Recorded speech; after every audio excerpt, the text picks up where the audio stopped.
जब जब भी प्रदेश में चुनावी सरगर्मी तेज होती है तब तब नए नए खबरें सामने निकल कर आती। कई बार खबर यह भी आती है कि एक गठबंधन में रहकर दो दल आमने सामने हो जाते हैं।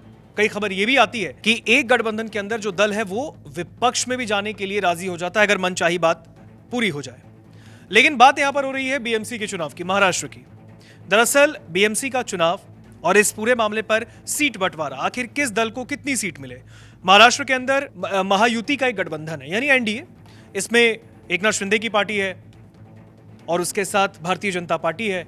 लेकिन किस पार्टी को कितनी सीट मिलेगी, इस पूरे मामले पर रोज नए अपडेट आ रहे हैं। खबर यह आ रही है कि फडणवीस शिंदे को मना रहे हैं, शिंदे शायद मान नहीं रहे, शायद उतनी सीटें उनको नहीं मिल रही है जितना उन्होंने डिमांड किया है। अब इस पूरी खबर पर लेटेस्ट अपडेट्स के साथ हमारे साथ चेतन जुड़े हैं। चेतन, महाराष्ट्र की राजनीति में क्या हो रहा है फिलहाल समझ नहीं आ रहा है, क्योंकि एक ही महायुति के अंदर की दो दल आमने सामने सीट बंटवारों को लेकर, और कह नहीं सकते एक तरफ सीएम है दूसरी तरफ डिप्टी सीएम है।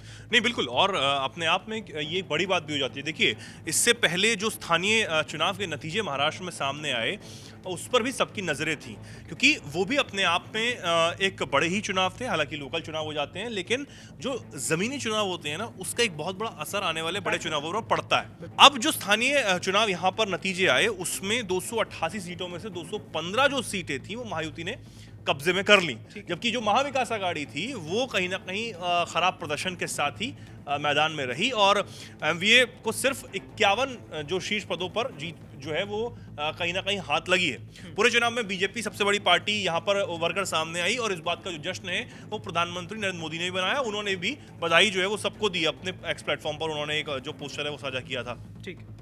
शिवसेना और जो एनसीपी जो है अजीत पवार का जो गुट है, उन्हें भी जो सफलता जो हासिल की है, पूरी अघाड़ी मिलकर भी शिवसेना के नंबर को पार नहीं कर पाई। ये अपने आप में एक बड़ी यहाँ पर बात हो जाती है। अब महायुति के नेता ये कह रहे हैं ये विकास की जीत है, तमाम बहुत सारी बातें जो है वो की जा रही हैं। लेकिन सबसे बड़ी बात यह है कि आने वाले जो बीएमसी चुनाव है उसमें क्या होगा और क्या ये जो अभी जीत हुई है और जो भी अभी कुछ हुआ है वो बीएमसी इलेक्शन की स्क्रिप्ट क्या लिख दी गई है, क्या बीएमसी इलेक्शन में भी एक बड़ा फायदा महायुति को होने जा रहा है। अपने आप में ये भी एक बहुत बड़ा सवाल यहाँ पर बनता हुआ नजर आ रहा है। दरअसल इसमें खींचतान इस वक्त खूब हो रही है। खींचतान किसके बीच में हो रही है? भारतीय जनता पार्टी यानी बीजेपी और एकनाथ शिंदे वाली जो शिवसेना है उसके बीच में। कहा जा रहा है कुछ सीटों को लेकर सहमति नहीं बन पा रही, जो फॉर्मूला है वो तय नहीं हो पा रहा है।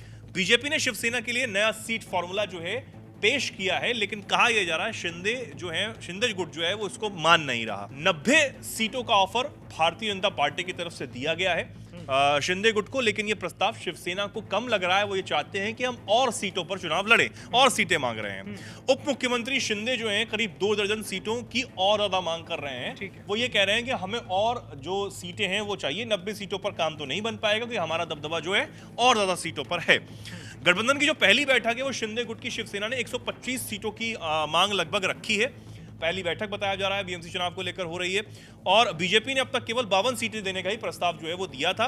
फिर बाद में कुछ और सीटें की बात की गई, लेकिन अब और ज्यादा सीटें मांगी जा रही हैं। देर रात तक बताया जा रहा है कि मुख्यमंत्री देवेंद्र फडणवीस के साथ अहम बैठक जो है वो यहाँ पर होती है और उसके बाद 90 सीटें कर दिया गया। पहले 52, उसके बाद 90 किया गया, लेकिन मांग जो है वो शिंदे गुट की तरफ से 125 सीटों को लेकर हो रही है। लेकिन कई खबरें ये भी कह रही हैं ऋतिक कि 123 और 125 सीटों की जो मांग शिंदे गुट कर रहा था उसको बाद में उन्होंने 112 कर दिया कि ठीक है आप 112 सीटें दे दीजिए, लेकिन वहां पर 90 सीटों का फॉर्मूला बना है। ये देखना होगा कि क्या वो और जो सीटें मांगी जा रही हैं 112 तक वो दे पाएंगे नहीं दे पाएंगे। तो ये निकलकर अभी फिलहाल सामने आ रहा है। ठीक है, लेकिन इस पूरे मामले पर अगर हम देखें चेतन, तो जानना इसलिए भी जरूरी बन जाता है कि देर रात तक मुख्यमंत्री देवेंद्र फडणवीस जो है वो बैठक करते हैं, लेकिन बीजेपी का इस पूरे मामले पर रुख जो है वो सख्त क्यों है?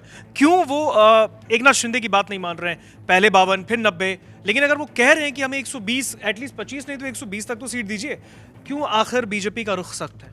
देखिए, अगर इसमें माने तो पार्टी ने पूरे राज्य में 117 नगर पालिका अध्यक्ष पदों पर जीत दर्ज की और अपने आप में एक बड़ी बात हो जाती है बीजेपी ने। इस मुकाबले शिंदे गुट की जो शिवसेना है उसमें सिर्फ 53 सीटें और अजीत पवार की जो गुट की जो पार्टी यानी कि राष्ट्रवादी कांग्रेस एनसीपी जो है अजीत पवार वाली, उसने 37 अध्यक्ष पद यहां पर मिले हैं। और इसी प्रदर्शन को देखते हुए और इसी आधार पर बीजेपी अपने सहयोगियों को ज्यादा सीटें देने के पक्ष में नजर नहीं आ रही। वो ये कह रहे हैं हमारी इतनी बड़ी जीत है, आप उतने जीते हैं लेकिन आप हमसे बहुत कम हैं, इसलिए हम ज्यादा सीटें जो है वो नहीं दे सकते, कहीं ना कहीं ये चल रहा है। दूसरी तरफ अगर हम देखें तो अजीत पवार की जो एनसीपी के बीएमसी चुनावों में महायुति में शामिल होने को लेकर भी तस्वीर साफ नजर नहीं आ रही। कहा यह जा रहा है कि अजीत पवार हो सकता है कि अलग लड़ लें, यह भी सामने आ रहा है। खबर थी कि वो शायद एनसीपी शरद चंद्र गुट के साथ कांटेक्ट में, सुप्रिया सुले शायद मनाने के लिए जुटी हुई हैं। हाँ, वो देखिए, खबरों का अटकलों का बाजार बहुत हमेशा गर्म रहता है चुनावी मौसम में, लेकिन ये शुरुआती जानकारियां, सूत्रों के हवाले से खबरें चलती रहती हैं कि मामूल हो जाएगा, नहीं हो पाएगा,